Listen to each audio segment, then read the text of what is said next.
मंत्री के रूप में नीतीश कुमार ने जो काम किया का परिणाम रिजल्ट जिन लोगों ने देखा महसूस किया, चाहे वो बिहार के अंदर हो या बिहार के बाहर हो, जिस अनुभव और कुशलता के साथ नीतीश कुमार ने सिर्फ वोट बैंक ही नहीं बनाया, उनके लिए काम किया। तो आज उन लोगों को ये बताना चाहिए कि क्या जनता ने कहा था कि 25 से 30 फिर से नीतीश के बजाय जो है 26 में ही फिनिश नीतीश। मुझे लगता है कि चंद दिनों में ही जो है आपको वो ट्रेलर दिखने लगेगा कि बिहार का भविष्य अब कैसा दिखने वाला है। जनादेश का तो ये अपमान हुआ कि जनता ने कहा कि भाई नीतीश कुमार हमारे नायक हैं विकास कार्यों के लिए, तो नीतीश कुमार का चेहरा देख करके जनता ने वोट किया। ऐसे सारे लोग आज निश्चित रूप से कम या ज्यादा दुखी तो होंगे कि नीतीश कुमार ने जन कल्याण की बात कर लीजिए या विकास कार्यों की बात कर लीजिए, जो एक लकीर खींच दी, उस लकीर के आगे जाने की तो संभावना मुझे नहीं दिखती। भाजपा वालों ने दबाव बना करके जो है नीतीश जी को कहा कि भाई नहीं, आप ही लीड कीजिए। नमस्कार, द इंडिया टॉप देख रहे हैं, मैं हूं आपके साथ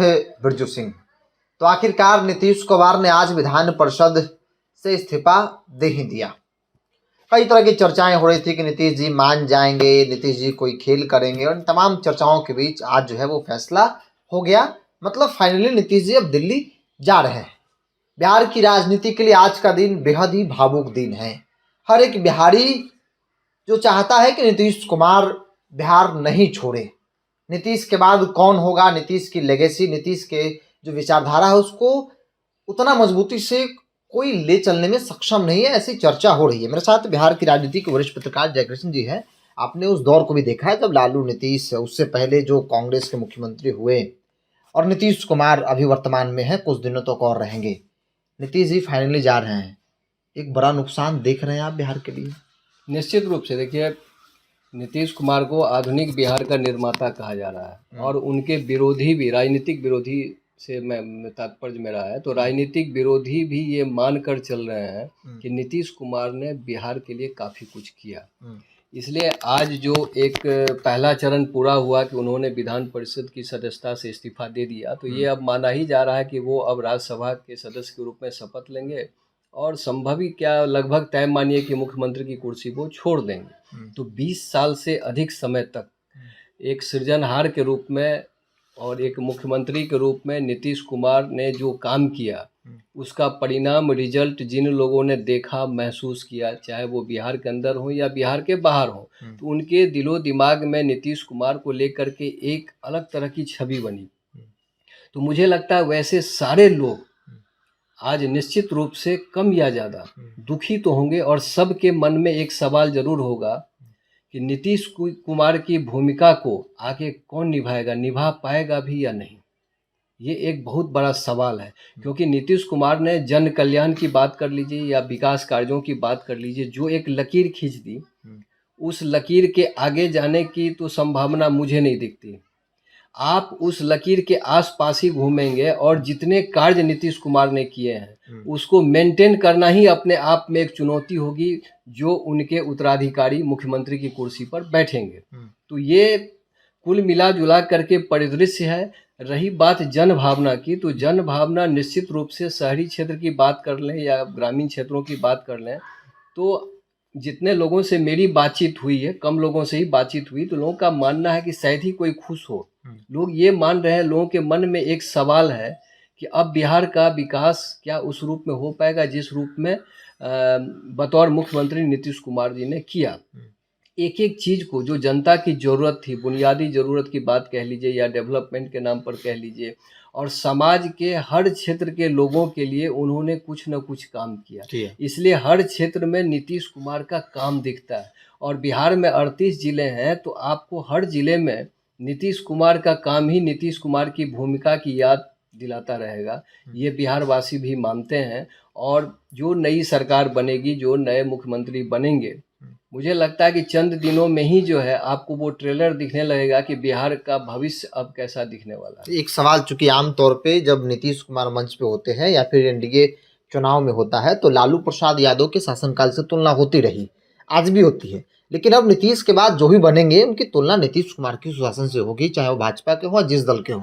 निश्चित रूप से, इसलिए कि दो पड़ाव होता है ना। एक पड़ाव जो है जो मतलब आरजेडी के शासनकाल का। उसके बाद एनडीए का शासनकाल शुरू हुआ, तो उसमें बार बार जो है कि भाई वो बिहार बदहाल था, जंगल राज था, गड्ढा ये था, वो जंगल राज था। और नीतीश कुमार ने उजरे उपवन में बाहर ला दिया। ये बात तो सही है, लेकिन नीतीश कुमार के बाद इस उपवन में हरियाली और बढ़ेगी, फूलों की संख्या बढ़ेगी या घटेगी, पौधे मुरझाएंगे, फूल खिलेंगे या नहीं खिलेंगे, ये सब तमाम चीज़ें जो है शंका, आशंका और संभावनाओं के सवालों के घेरे में रहेंगे।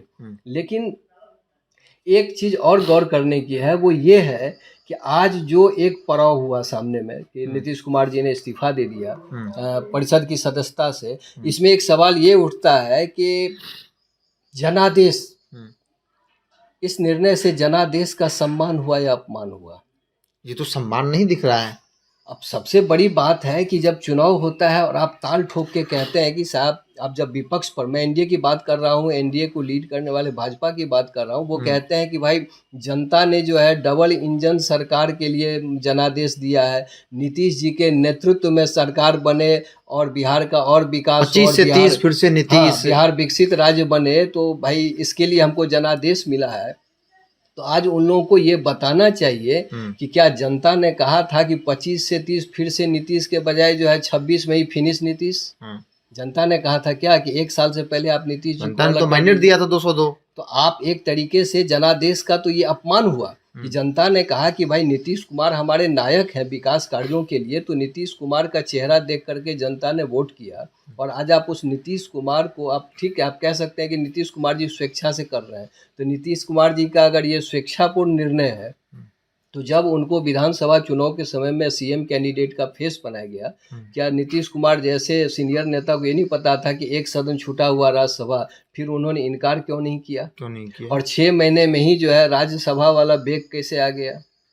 और आज उनका जो इस्तीफा पत्र है परिषद का, वो देख करके भी बहुत लोग हैरान होते हैं ये किस तरीके का इस्तीफा पत्र है। तो ये जनता के बीच चीज़ें अच्छी नहीं गई। और नीतीश कुमार तो मान लीजिए, इससे पहले भी खुद नीतीश कुमार और भाजपा कहती रही है कि हम मुख्यमंत्री बनना नहीं चाहते थे, चूँकि भाजपा का ही जो है ज़्यादा विधायक है। तो भाजपा वालों ने दबाव बना करके जो है नीतीश जी को कहा कि भाई नहीं, आप ही लीड कीजिए।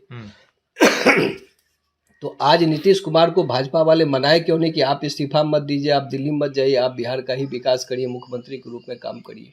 ये बहुत बड़ा सवाल है। तो इतनी हड़बड़ी क्यों? एक अंतिम सवाल लेते हैं, जो कि नीतीश कुमार के बाद की चर्चा हो रही है कि कौन बनेगा। कई नामों की चर्चा आमतौर पे हो रही है, धर्मशिला गुप्ता का नाम आ रहा है, सम्राट चौधरी का नाम बड़ी प्रमुखता से चल रहा है। तो आपको लगता है, आपका अनुभव ऐसा कह रहा है कि भाई ये लोग सक्षम है नीतीश जी की विरासत को आगे ले चलने में? मुझे तो प्रदेश स्तर पर, चूँकि चर्चा है कि बीजेपी के नेता ही सीएम बनेंगे, तो मुझे नीतीश कुमार की बराबरी की तो बात छोड़ दीजिए, हाफ नीतीश कुमार भी जो है बीजेपी कैंप में नहीं दिख रहा। सम्राट भी नहीं? कोई नहीं, हाफ भी नहीं। सम्राट क्यों नहीं? सम्राट क्यों नहीं? देखिए, सबसे बड़ी चीज़ है ना कि एक गृह मंत्री के रूप में आप सम्राट चौधरी जी के परफॉर्मेंस को देख लीजिए। लोग कह रहे हैं, मैं आम लोगों की बात कह रहा हूँ, कि एक गृह मंत्रालय लेने के लिए बीजेपी के लोग एड़ी चोटी का पसीना एक कर दिए। आप उस विभाग के रूप में आपका अब तक का जो परफॉर्मेंस रहा, आप उसके आधार पर देख लीजिए कि आप कितने सक्षम हो सकते हैं। बहुत सफलता नहीं मिली सम्राट उस चौधरी को। हिसाब से तो पॉपुलैरिटी विजय सिन्हा जी ने गेन कर ली, राजस्व एवं भूमि सुधार बड़ा मंत्री। क्रांतिकारी काम उन्होंने किया, लेकिन जनता के बीच में एक हीरो जैसा इमेज बना। तो बीजेपी के इन दो चेहरों का जनता के नज़र में क्या रिस्पॉन्स है, आप जाकर के जनता से पूछ सकते हैं। तो आपके पास नेतृत्व नहीं है, तभी तो 20 नाम आ रहे हैं। लेकिन जब तक नीतीश कुमार थे, तो नीतीश कुमार का नाम किसी जात से नहीं था। नीतीश कुमार की पहचान उनके काम से थी। वो जमात के नेता बन गए, सबके नेता थे। लेकिन आज बीजेपी में खोजा जा रहा है, कैलकुलेशन किया जा रहा है कि किस जात का देंगे तो कितना वोट का हिसाब किताब होगा। नेता ही नहीं तय हो पा रहा है। ये बहुत हैरान करने वाली बात है। बीजेपी जैसी बड़ी पार्टी जो लंबे वक्त से बिहार की सत्ता में है, जिस बिहार के लोगों में 40 ने 39 सीट मोदी को दे दिया, उस बीजेपी के पास कोई चेहरा नहीं है। यही तो हैरान करने वाली बात है कि आप इतने लंबे समय से पॉलिटिक्स कर रहे हैं, सत्ता भी आप लंबे समय तक सत्ता का आनंद लिए, और एक नेता नहीं तैयार कर पाए। लंबे समय तक सुशील मोदी जी के सहारे बीजेपी चलती रही। अब मोदी जी इस दुनिया में नहीं है, अब उसके बाद फिर नए नए 2-3 नेता आ गए, तो आप प्रयोग ही करते रह गए। तो वैसी स्थिति में तो आप देख लीजिए कि आरजेडी के तेजस्वी यादव, भले वो लालू जी के पुत्र हैं, उस बैकअप के सहारे आगे बढ़े, लेकिन उन्होंने अपनी भूमिका से एक पहचान तो बना ही ली। एक्टिव होना होता है ना, तो वो तो हो नहीं रहे लोग। लेकिन मन से जिस प्रकार से नीतीश जी सम्राट चौधरी को पुश कर रहे हैं, जिस प्रकार से वो भाव दे रहे हैं, ऐसा लग रहा है कि नीतीश जी भी चाहते हैं कि सम्राट चौधरी बन जाए मुख्यमंत्री। नहीं, देखिए, नीतीश जी सीनियर नेता हैं तो अभिभावक का काम है अपने से जो छोटे हैं उनको आशीर्वाद देना। तो आशीर्वाद तो बहुतों को दिए हैं। तेजस्वी को भी कभी देते थे। वही तो आशीर्वाद तो चिराग पासवान को भी दिए। उसमें भी कोई साजिश दिखती है कि नीतीश जी कह रहे थे कोई खेल तो नहीं हो रहा है अंदर नहीं, अंदर। उसमें एक होता है ना कि वीर तुम बढ़े चलो, वीर तुम बढ़े चलो, हम तुम्हारे साथ हैं, हौसला बढ़ा रहे हैं। हाँ। बढ़ना तो आपको है। इसका पॉलिटिक्स क्या लग रहा है? क्योंकि कई लोग कहते हैं कि सम्राट बाढ़ी है, जितना ही पुश करेंगे उतना बीजेपी के इंटरनल पॉलिटिक्स में बगावत होगा। बिल्कुल। मान लीजिए किसी एक व्यक्ति को आप तरजीह दे रहे हैं, भले आप मन से चाहे या ना चाहे, लेकिन अंदर खाने तो बीजेपी में बहुत खेमा है। तो वहां भी तो जात के आधार पर, वर्चस्व के आधार पर जंग चल रही है। तो मजा तो जदयू ही लेगी ना। जदयू लेगी। तो वही हो रहा है। नीतीश जी ने अपना बेटा को भी लॉन्च कर ही दिया। बेटा को लॉन्च करना चूंकि लव कुश को साधना है, और उस स्थिति में सम्राट को पुश करना, लोग समझ नहीं पा रहे हैं कि सम्राट को पुश करेंगे तो फिर बेटा कहीं डाउन हो जाएगा चल के। नहीं, तो सम्राट जी और बेटा में बहुत फर्क है। क्योंकि इतना आप मान कर चलिए कि नीतीश कुमार जी के साथ बीजेपी हो, आरजेडी हो, या जो भी और पार्टी के नेता हो, बहुत लोगों ने काम किया। लेकिन निशांत कुमार नीतीश कुमार के बेटे हैं। तो नीतीश कुमार को चाहने वाली जो बिहार की जनता है, चाहे वो जिस जात धर्म से ताल्लुक रखती हो, वो निशांत में नीतीश जी को खोजेगी। मांग भी हो रही है। और निशांत की राजनीतिक पूंजी भी जो है अपने पिता की लोकप्रियता, अपने पिता की छवि और अपने पिता का कामकाज जो है, वही उनकी राजनीतिक पूंजी होगी। अब निर्भर निशांत जी पर करता है कि वो उस पूंजी का किस तरीके से सदुपयोग करके खुद के लिए रास्ता आसान बनाते हैं। एक अंतिम सवाल कर लेते हैं। नीतीश जी एक बड़ा वोट बैंक महिलाओं का बनाए, एक महिलाओं की जात बना दी, जैसे लोग जात राजनीति करते हैं, महिलाओं की एक जात बना दिया। पहला कोई ऐसा नेता रहा जो महिलाओं के वोट बैंक के तौर पर डेवलप किया। दूसरा पिछड़ा नीतीश जी के साथ रहा, और इसकी बदौलत नीतीश जी बिहार की सत्ता पर काज भेज रहे हैं। बीजेपी उस वोट बैंक पर नजर तो बनाई है, लेकिन उसे बहुत पकड़ नहीं बना पा रही है। तो लगता नहीं कि बीजेपी जो भी फैसला लेगी तो इन वोट बैंक को ख्याल में रखते हुए लेगी। बिल्कुल ख्याल में रखते हुए लेगी, लेकिन सवाल उठता है कि जिस अनुभव और कुशलता के साथ नीतीश कुमार ने सिर्फ वोट बैंक ही नहीं बनाया, उनके लिए काम भी किया, तो आपको उसी के अनुरूप काम करना होगा। अगर आप काम नहीं कर पाए तो यही बड़ा बड़ा वोट बैंक आपके खिलाफ चला जाएगा, और तब जो है और ज़्यादा नीतीश कुमार की याद लोगों को सताएगी। जैसे अभी देख लीजिए, मैं कहीं पढ़ रहा था कि वो 10-10 हज़ार रुपया जो महिला रोजगार योजना के लिए दिया जा रहा था, अब कहा गया कि जिनको नहीं मिला वो जीविका से लोन के रूप में ले सकते। अब आप देख लीजिए कि इसका रिस्पांस जीविका दीदियों के बीच या आम महिलाओं के बीच कैसा होगा। और ये जो है अब ये जाएगा बीजेपी के मत्थे, क्योंकि नीतीश जी तो अब चले हैं। तब आप समझिए। दूसरी चीज़ है कि नीतीश कुमार ने जितना काम किया और चुनाव से पहले जितनी घोषणाएं की, सबका पारिश्रमिक मानदेय बढ़ा दिया और बहुत सारे नए काम किए गए। अब इसके लिए जो है अर्थ संकट होगा।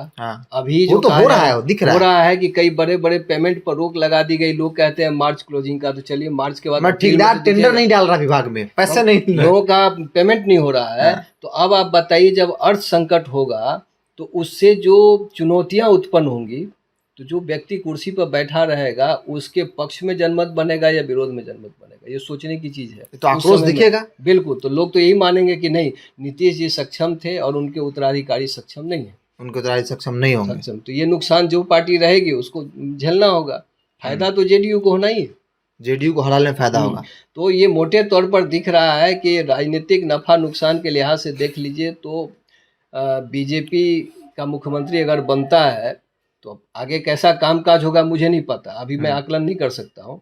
लेकिन अगर कमी हुई तो इसका भारी राजनीतिक नुकसान बीजेपी को उठाना पड़ेगा बिहार में। तेजस्वी यादव को जो एग्रेसिव पॉलिटिक्स करनी चाहिए आज के दौर में, क्योंकि सहानुभूति नीतीश जी के साथ है, वो एग्रेसिव नहीं दिख रहा है राजनीति में। उनके लग रहा है कि सब कुछ चलो कर दे रहे हैं, बयान दे रहे हैं।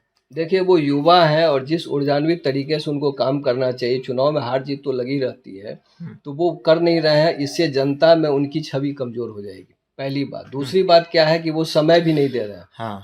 पॉलिटिक्स को पार्ट टाइम समझ लिया, आप पार्ट टाइम समझ रहे हैं, जबकि ये फुल टाइम जॉब है। और आप डिप्टी सीएम रह चुके हैं, आपने एक काम किया वो टीचर बहाली वाला, इसको लेकर के लोग आज भी आपको याद करते हैं।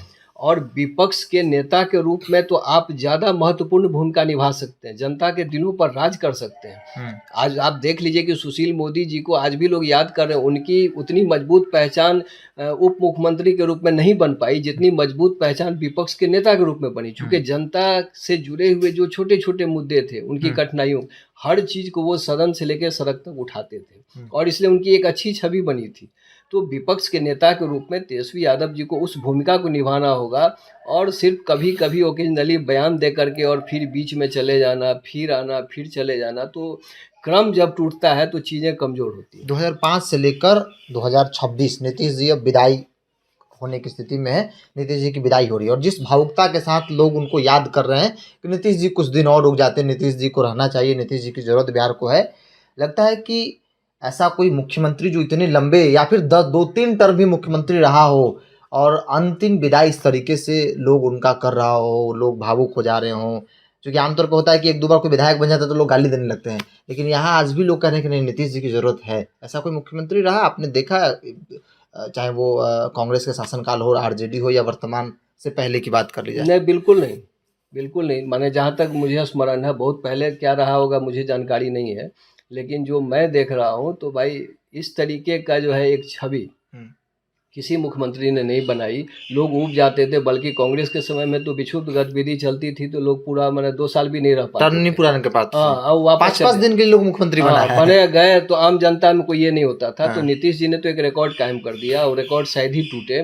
तो नीतीश कुमार से लोग इसलिए नहीं उबे कि नीतीश कुमार कभी थके नहीं, नीतीश कुमार लगातार काम करते रहे। और आप अभी देख लीजिए कि जैसे लगा कि उनको कुछ पता ही नहीं, वो आराम से जो है, जिस दिन राज्यसभा का चुनाव वोटिंग था उस दिन भी वो काम कर रहे हैं, चेहरे पर वही मुस्कान दिख रहा है, घूम रहे हैं वो लगातार अपना जो है एक्टिविटी में। अब ठंडा के समय में लोग घर में डूब के थे, अब वो फील्ड विजिट कर चुनाव के समय जब बारिश तेजस्वी यादव घर से सभा संबोधित कर रहे थे तो नीतीश जी पैदल मतलब कि बाई रोड जाकर सभा कर रहे थे, जाकर के सभा किए। तो ये जनता में एक बहुत अच्छा रिस्पांस गया कि ये आदमी लगता है सिर्फ काम करने के लिए ही पैदा लिया है। तो मान लीजिए कि इंजीनियरिंग की पढ़ाई उन्होंने की, तो उस ज्ञान का इस्तेमाल, भले वो इंजीनियरिंग माने इंजीनियर के रूप में नौकरी नहीं किए, लेकिन उस ज्ञान का इस्तेमाल उन्होंने बिहार के लिए किया, राजनीति जरूर किया। ये बहुत बड़ी बात है। और माना जाता था कि राजनीति में उनके गुरु जो है माने कूटनीति जो होता है उसमें लालू प्रसाद जी हैं, लेकिन उन्होंने कई मामलों में जो है लालू प्रसाद जी को भी पीछे छोड़ दिया और बता दिया कि नीतीश कुमार है। और हैरानी की बात यह है कि ये वही नीतीश कुमार है जब पहली बार मुख्यमंत्री बने तो 7 दिन के लिए। तो लोगों ने कहा कि जो आदमी 7 दिन ही कुर्सी संभाल पाया वो आदमी आगे क्या करेगा। और किसी ने नहीं सोचा था कि ये आदमी आगे ऐसा रिकॉर्ड बनाएगा कि जो रिकॉर्ड कभी टूटेगा ही नहीं। चलिए, बिहार की राजनीति के दशकों का अनुभव जयकृष्ण सर रखते हैं। पत्रकार के तौर पर कई मुख्यमंत्री को उन्होंने कवर किया है, करीब से उनके कार्यकाल को देखा, उनके कामकाज को देखा है। नीतीश कुमार की जिस प्रकार से विदाई हो रही है, पूरा बिहार भावुक है, चाहे वो किसी दल का हो। बीजेपी के लोग भी खुशी जाहिर नहीं कर पा रहे, क्योंकि उनको लग रहा है कि भाई जनता का सेंटिमेंट नीतीश जी के साथ जुड़ा हुआ है। नीतीश जी वाकई में अच्छे लम्हों में याद किए जाएंगे, लोग याद कर रहे हैं, लोग मिस कर रहे हैं, लोग कह रहे हैं कि नीतीश जी जैसे भी हो घर के गार्जियन हैं और घर के गार्जियन अगर घर में बैठा भी रहे तो सब कुछ ठीक चलता है। और उसी उम्मीद के साथ लोग कह रहे हैं कि कुछ दिन और रुक जाइए, आपकी ज़रूरत है। लेकिन बहरहाल नीतीश जी ने तय कर लिया है कि उनकी इच्छा उन्हें पूरा करना है, तो इसलिए राज्यसभा जाना है और अंतिम इच्छा पूरा करने के लिए वो दिल्ली जा रहे हैं। बहरहाल देखना होगा, जैसा कि उन्होंने कहा, सर ने बताया कि नीतीश के बाद बड़ी चुनौती बीजेपी के सामने होगी। नीतीश की जो लेगेसी है, नीतीश कुमार की जो पहचान है, उसे बरकरार रख पाना, उसे आगे ले चल पाना। अपनी राय को कमेंट्स बॉक्स में रखिएगा। इस पूरी रिपोर्ट में इतना ही। बहुत बहुत धन्यवाद।